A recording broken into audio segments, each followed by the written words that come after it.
I remembered. You.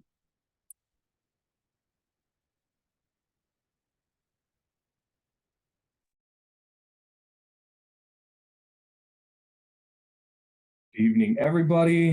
Happy Sunday and happy 2023. And happy birthday. Oh yes, it's a true joy. I've the days of my 20s are gone. 30s have begun. I've officially worked at camp for half of my living life. Wow. It's both exciting and terrifying all at the same time. Mostly exciting though. What's up, Brad? How you doing? We are doing. So I'm just gonna wait a minute for the breakout business to sort itself out. Yes.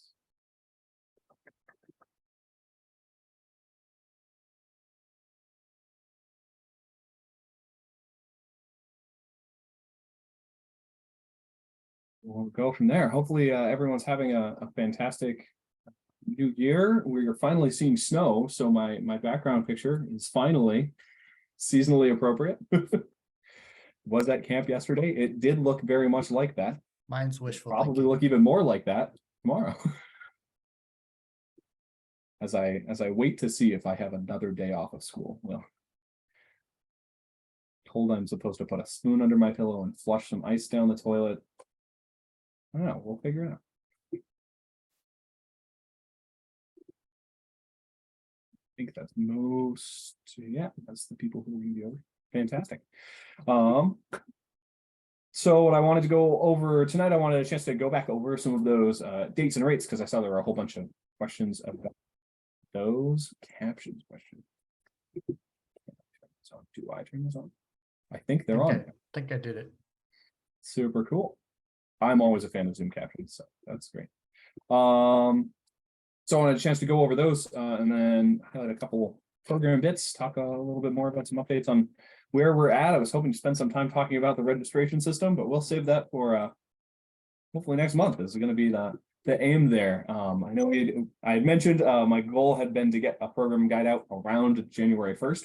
One of the key parts I was hoping to change in that guide was some of those details about that registration system. So that's trailing along with that a little bit.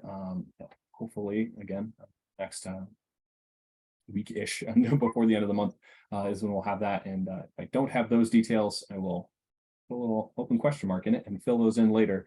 That's going to be my next goal. Along from there, my next big writing project. Great.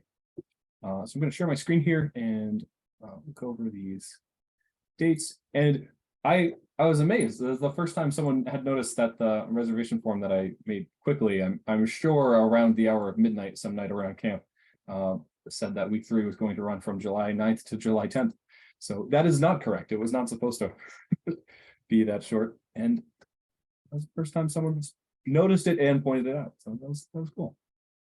So this is what we have for 2023, our current plannings. For overnight camp, we're looking at those 5 sessions starting on July 9th. So July 9th through July 13th. And I need to do math in my head. I believe that's the Thursday. It is. Yeah, so that's Sunday to Thursday. Session 2 going from the 16th to the 20th. Session 3 from the 23rd to the 27th, or from the 30th to August 3rd, and session 5 from August 6th to August 10th. There have been a number of questions and about people who were in what were weeks 1 and 2 before that, or had put in a reservation for those weeks, where they would be in this summer. And some of those questions have been, where are they going to be assigned? And the answer is they're not going to be assigned per se. That's a self-selection of your unit. Let us know which of these weeks here works for you, and we'll work forward from there. If we do get to a point where it looks like we're significantly uneven and we need to try to rebalance weeks a little bit, we'll reach out to units in a particularly large week and say, hey, is anyone able or willing to slide over? We'll try and look out for those early as we can. But if you are one of those units who was hoping to come those weeks in June. Let us know which of these weeks work for you, and we'll work that into our plans and go from there. And the rates, as Allison mentioned earlier, over here on the side, at $600 full fee with the early bird discount and the adventure card discount at $30, and $680 for the Tiger Scout and adult partner. Any additional adults above your 2 that your unit gets for free are $230. Our goal, what we ask units to aim for, is a ratio of 1 adult for every 4 scouts. So those 2 free adults will take you up to the first 8 or so scouts. And any extra 4 you're bringing from there, we recommend you bring 1 additional adult to go along with that. In practice, I think most units end up there or even a little bit higher. I think on average, we end up 1 adult or Denchi for every 2 Cub Scouts.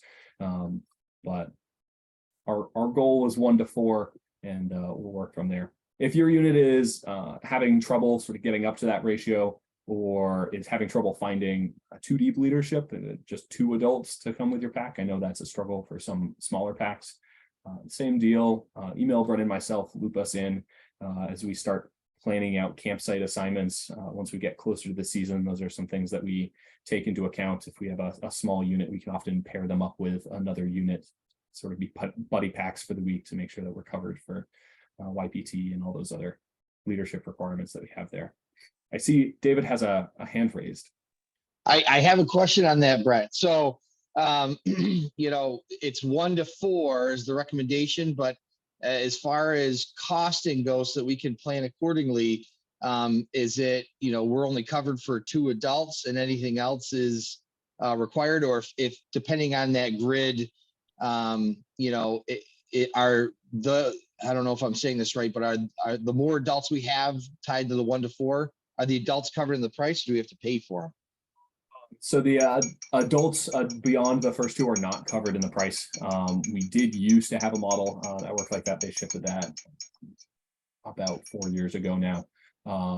It's something we keep sort of gently mentioning as I can, but that's not something that's worked into the price model as it is. So those first 2 adults are free, and the adults beyond that, so if you're bringing a larger group, start thinking about trying to find people who are willing to do that, and whether the pack is paying for that or the adults are paying for that is something units can figure out on a unit by unit basis. All right, thank you. But good question to ask, absolutely.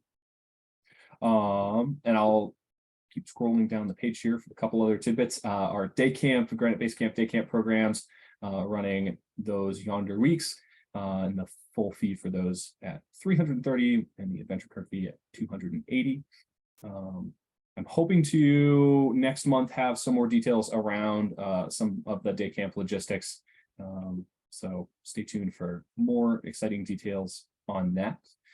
That's all an individual registration rather than by unit registration, although some packs try to herd towards particular weeks.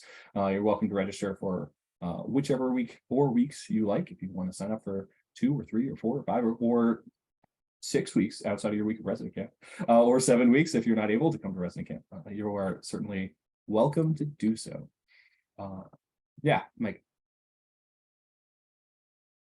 You're muted. Sorry, muted. Hey, everybody.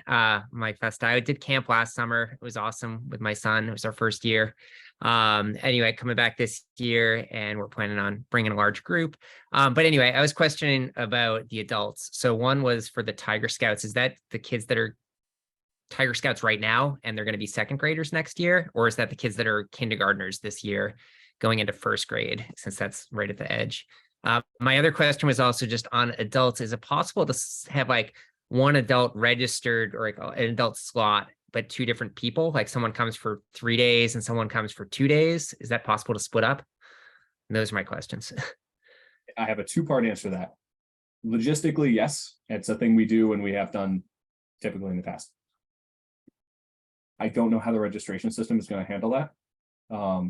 We'll figure that out when we get there, and we will do what we need to do to make it. That's good to know it's a possibility, because some of the parents might be able to take a couple of days off, not the whole week. And as long as they know it's possible, then we can figure out payments on our end. Yes.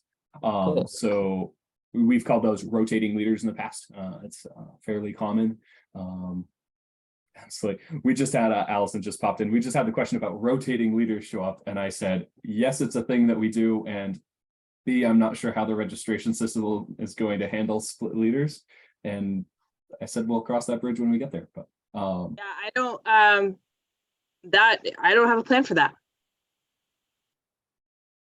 I'm gonna write that on a sticky note. We'll have to figure that out.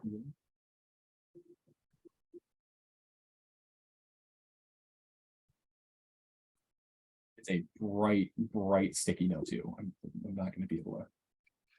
So I only hopped in to make sure you were recording. I did not mean to take you off task or off your direction. No, that's perfect. That was actually the question I just asked. So you're good. Okay. The other question that I'd asked was just about Tigers, if that was the kids that are going into second grade or going into first grade. Like, is it the Lions now or the Tigers now? Yeah, so I'll Where do you clarify split that that? a little bit more. Those are the entering first grade Tigers. Okay. So current Lions or kindergartners will be going into first grade. And what that is, you see there's a different price there for a Tiger Scout and adult partner. That's a BSA supervision requirement for Tigers to participate in that kind of camping. They have to have a one-on-one adult, typically a parent or guardian who's there with them for the week. That adult also doesn't count towards the sort of leadership ratio for the remainder of the pack, because the idea of that is that adult's role and supervision for the week is that one scout, as they are so much so on the young side. But those are entering first grade. So either Lions right now or not yet in your pack as Tigers. Those are your future Tiger Cubs. All right. Awesome. Thanks. Polina. Hi, I have a question about the 5th day for the Weeblers. Yes. What is the cost of that for the scout and for the adult? Yeah. So the cost of the extra day for Weebles, which is actually that was the next thing on my list anyway. You got the script there already. So we have a bunch of programs for our Arrow of Light Scouts, those going into 5th grade. Typically their last run through of the Cub Scouting program and of Camp Carpenter. I see there are a bunch of chats that I haven't seen yet. I've been trying to answer them as they come up. Fantastic. Now I can look back at them.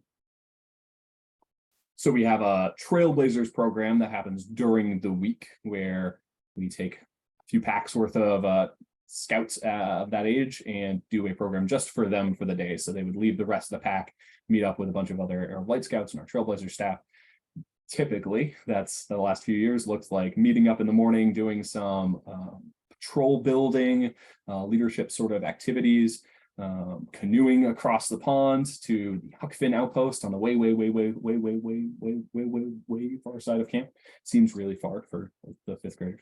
And then spending the day out there doing things like basic scouting skills and scoutcraft and fire building and knot tying and lashings and some possibly bouldering and rappelling and action archery and all these sort of cool activities that are basically the list of age-appropriate activities that we can't do with younger scouts, but we can with that age. So we try to pack them all into a day. The bridge program is the extra overnight, to your question that you were asking.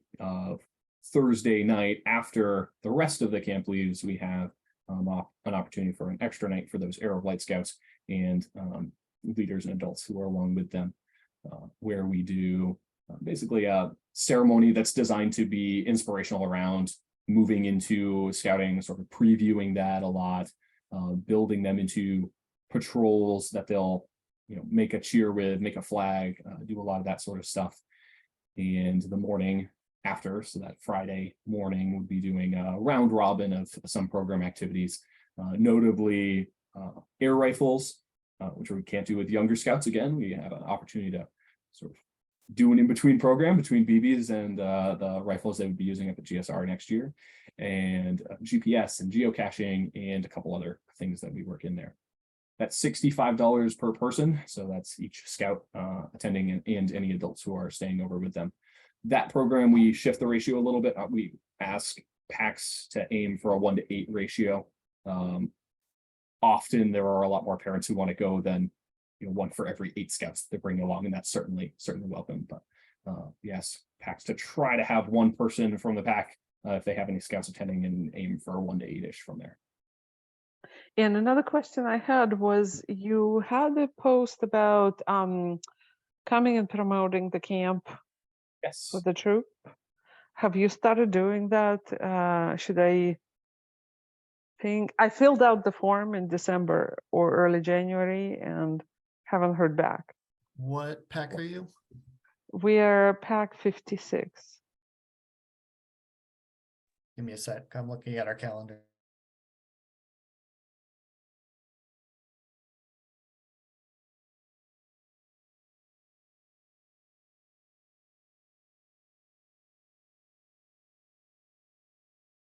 I'm happy to fill it up again if it fell through the cracks. I February realize 16th. this is. Sorry? February 16th. Sorry, that. What day is that? That's a Thursday. We meet on Tuesdays. Okay. So that wouldn't.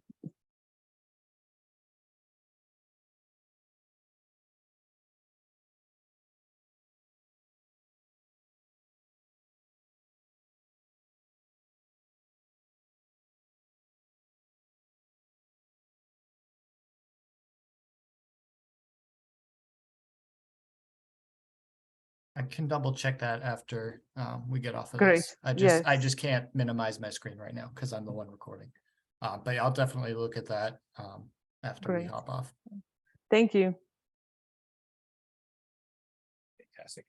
And I will definitely talk about the theme. The question Hannah had there, as far as adult leadership, can one adult be 21 plus and the other be 18 plus? The BSA requirement for 2 deep leadership is 2 21 plus registered adults. Any beyond that initial ratio certainly can be 21 plus, can be 18 plus. That's where sort of assistant den leaders, assistant cub masters would be able to sort of fill in that role. But for the base 2, BSA says they should both be 21 plus. Again, that could be a situation to reach out to us about if you have a 21 plus leader and an 18-year-old leader and you don't have a second 21 plus.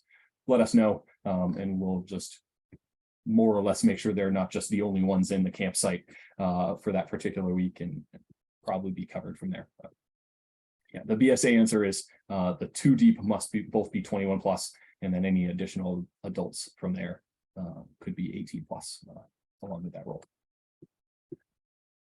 What is the theme this year? The theme this year is under the big top, and working its way up my list is graphics to go along with that theme. We're starting to get some, and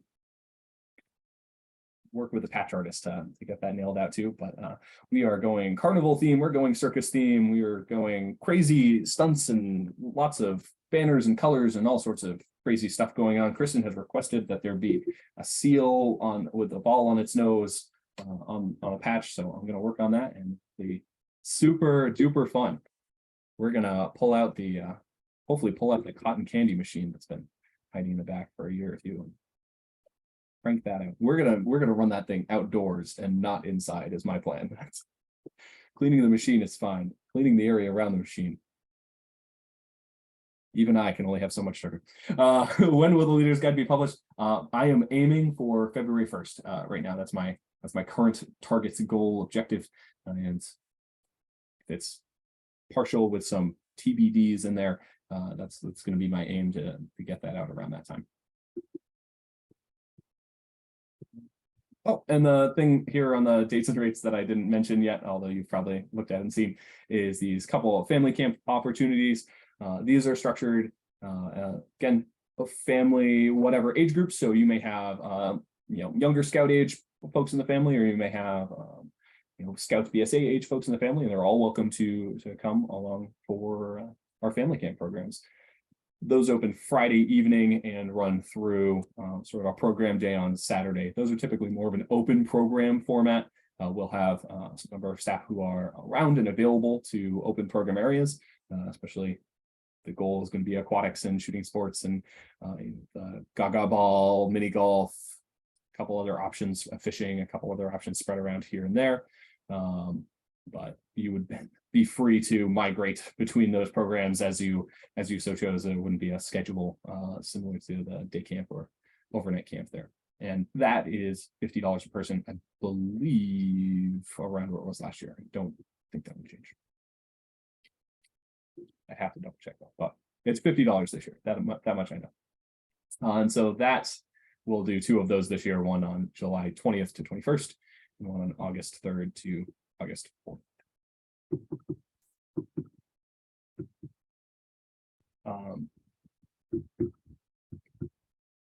So questions I'll tackle in order. How about the parent guide? My goal is I'm going to sort of reorganize what we've called the leader's guide in the past a bit, just rejumble some sections, add in some more sort of parent focused information to publish first and foremost as a parent guide.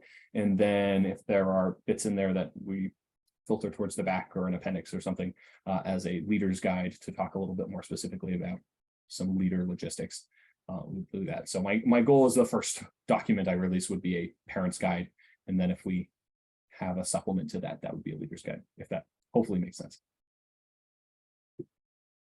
And then Brennan. Yeah, I can speak to do the you have- placements.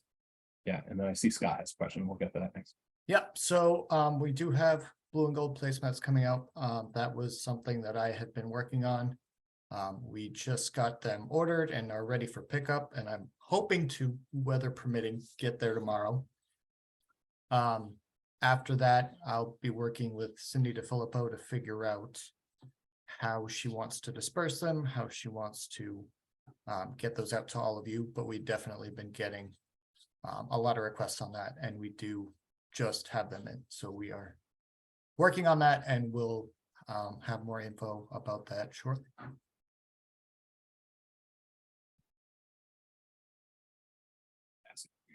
And just a quick follow-up on that. Did you say you've been getting requests? Is there a request form? There's For not, those yet, that's or what I'm gonna work on with Cindy, is how she wants to do it, if she wants to have a request form. People have just been asking her about it.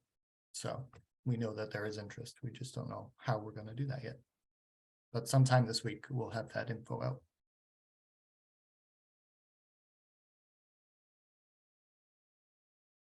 And Scott.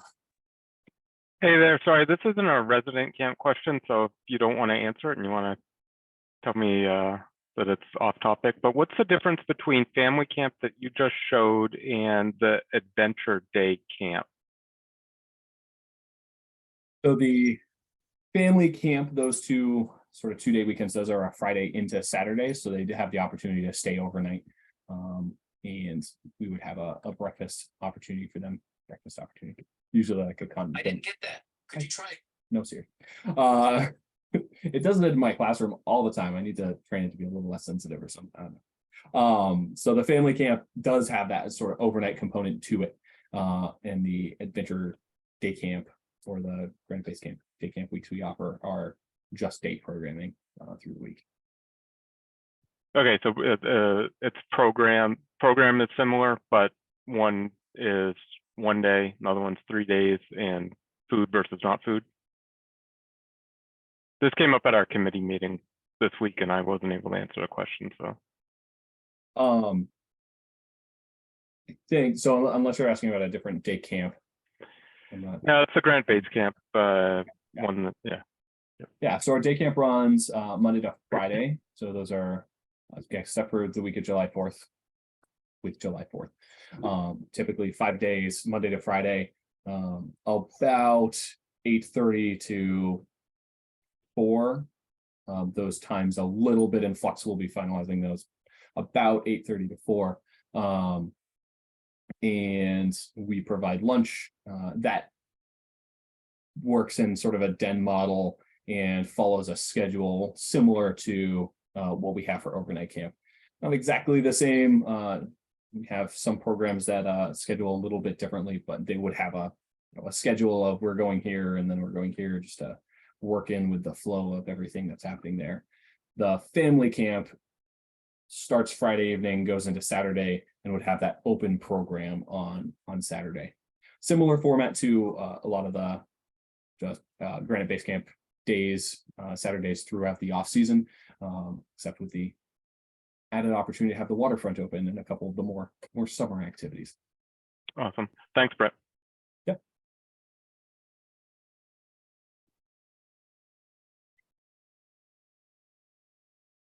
Hey, Brett, was the bridge program the Trailblazers program, or is that something different?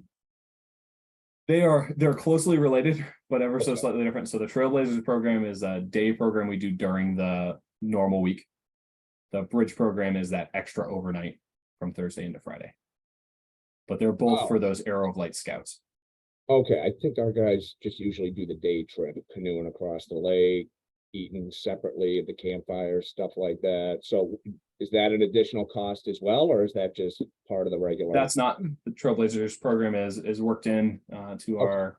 our standard week cost. The extra overnight is mostly for the food and extra Gotcha. couple meals and other program supplies that we have for that one. Gotcha. If your PACs have not in the past done the bridge program, I know there's some PACs that haven't been jumped in or haven't had people do that. Yeah. I strongly recommend it, not just as the person who wrote it and started it, or Brendan as the person who ran it for the last year. But I think a lot of PACs have had a lot of success with that, and I think it's been. Is that available all the weeks of overnight, or is that just certain weeks? We do that every week, You do, okay, every single week. okay. Thank you. The more bridge the merrier, because we make fried dough Thursday night and the staff like the fried dough. And the staff take care of the cubs, the leaders don't. Yes. Try to model so it like Scouts BSA, so we want the leaders to go away. we actively tell the leaders a 30-foot perimeter. Run in if something goes wrong, but stand back. Don't just do something, stand there. Your new favorite answer is ask your patrol leader.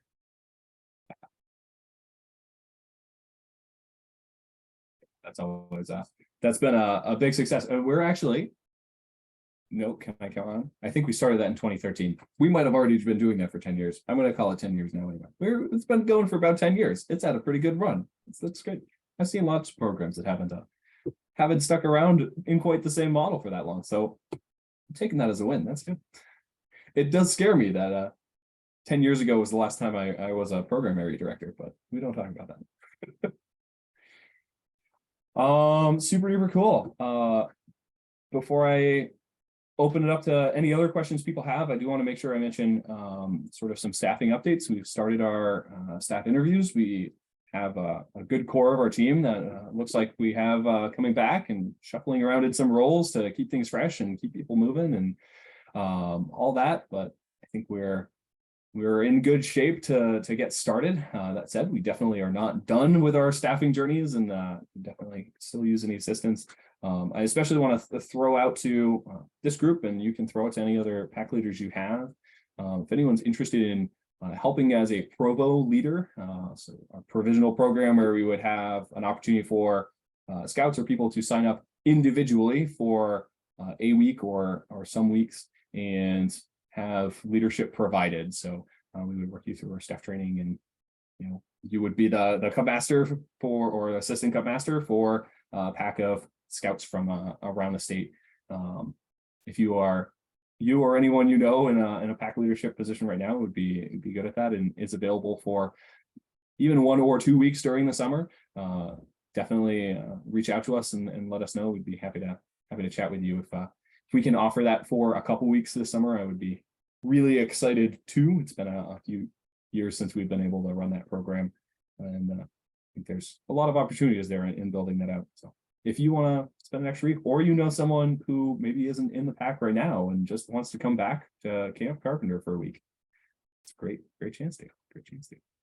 And then a couple of the other, I will add on to that.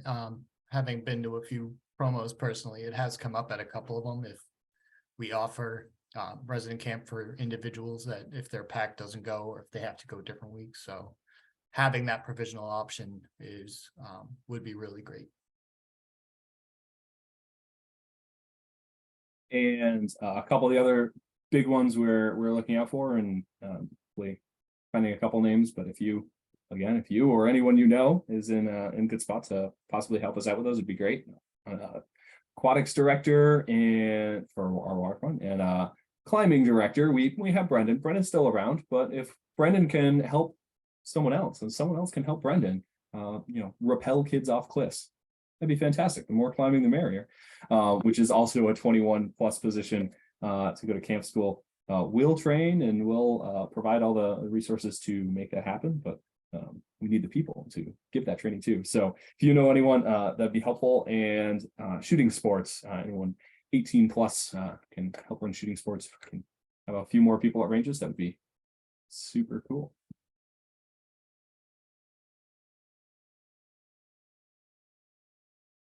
We touched briefly on unit camp promos. So we have been going around and doing some. I made it down to Lexington last week on Thursday night, made it back into New Hampshire just in time for Flakes to stick to the road.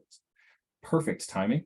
And those are going well. We're happy to get out there, do the song and dance and help get kids excited.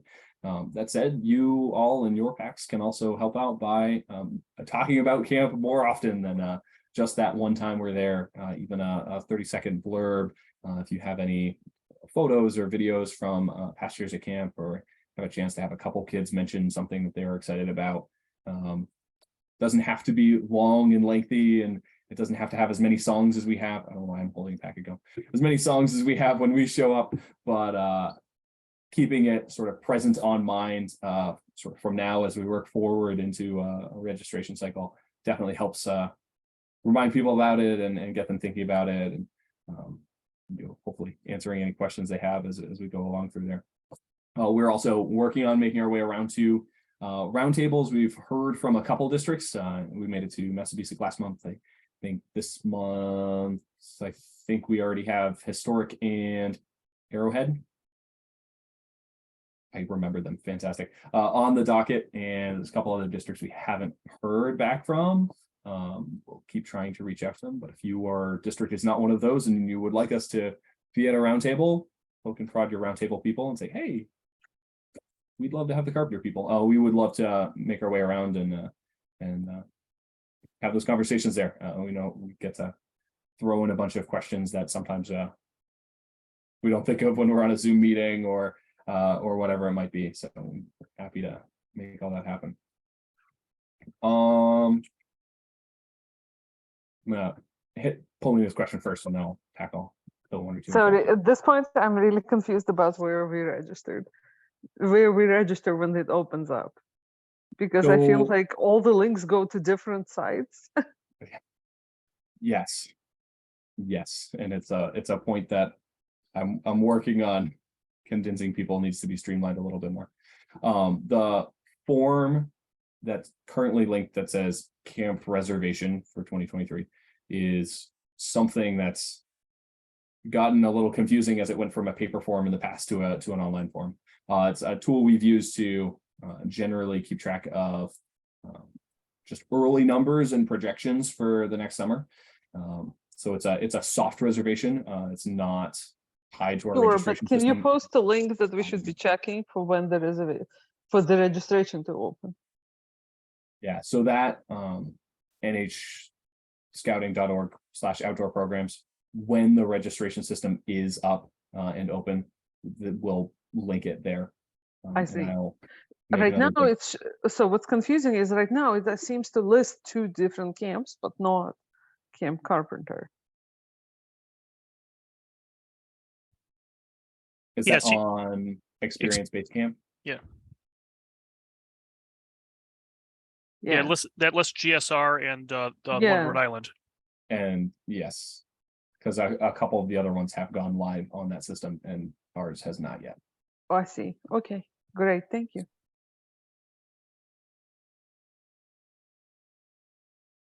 I think Allison had mentioned we are hopefully yet cautiously optimistic that that February 1st deadline that we will be able to go live. There will absolutely be bugs. I kind of made a face when Allison said we would fix all the bugs. But so bear with us on that, but we are. So it's optimistic. nhscouting.org or That one, I think Sorry, it's I gonna have be through about experience 6 based. pages now open, the links to Yes. which got posted. And I just want to know where I can check when the registration opens. So at risk of adding more links, I'm gonna Perfect, couple more thank links. you. Yes, So this one, the nhscouting.org outdoor programs, that's gonna be our landing page when we have stuff Uh-huh. for camping.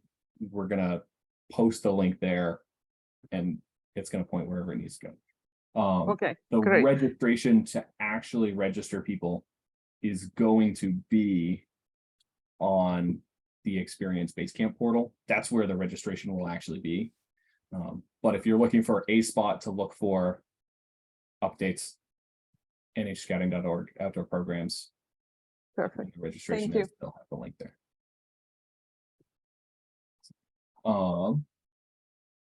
Lori asked if a scout can't make it at resident camp, can they change to day camp that week? I'm gonna batch that into another. Functionally, yes, that is a thing that I programmatically can do. I don't know how a registration system necessarily is going to handle that. And A, B, the day camp program does filter out a little bit differently than the overnight program. What we have done a couple times for some packs is if they have a scout who makes it a night or two, or makes it through the first night and just isn't quite there for the second night, and the parents are able to sort of bring them in and out a little bit. We have had some flexibility there where they might go home for a night and come back and try again the next night. We generally try to avoid it, and we try to work with our staff and make our staff available to help out. We codename this revicitis, homesickness. Revicitis A sounds a little less descriptive exactly to the Cub Scout, so we don't name it homesickness and they say, oh, it's because I'm missing home, so I have to go home. That's the solution. Try to avoid that jump in logic for them. And it sounds slightly more curable. And we have lots of revicitis aid tools like brightly colored wristbands and stretchy bands and miscellaneous things like that. Things to try to take their mind off of sort of the anxiety they might be feeling about having spiders around or whatever it might be. And we have many of our staff who are very, very good at working with scouts and trying to get them to stay there. And our number one goal is to try to keep them in camp and keep them in program as much as they can, as long as that's going to be a good positive objective for that scout. So we'll handle those on a case-by-case basis. We absolutely can organize some slightly different arrangement if we need to for individual scouts. As far as like a full shift from resident for the week into day camp for the week. Again, programmatically, I could probably do it. I don't know ramifications for exact program schedule or registration or fees if that happened. I don't know as if we'd be able to like shift that, but programmatically, yeah, we're gonna do as much as we can to have a scout in camp for as much of the week as we can. Hopefully that more or less answers your question.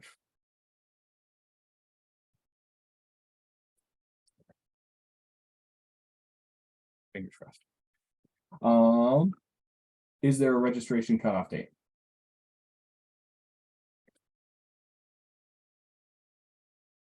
I believe the answer I'm supposed to give is there is a registration cutoff date. And that registration cutoff date is May 31st.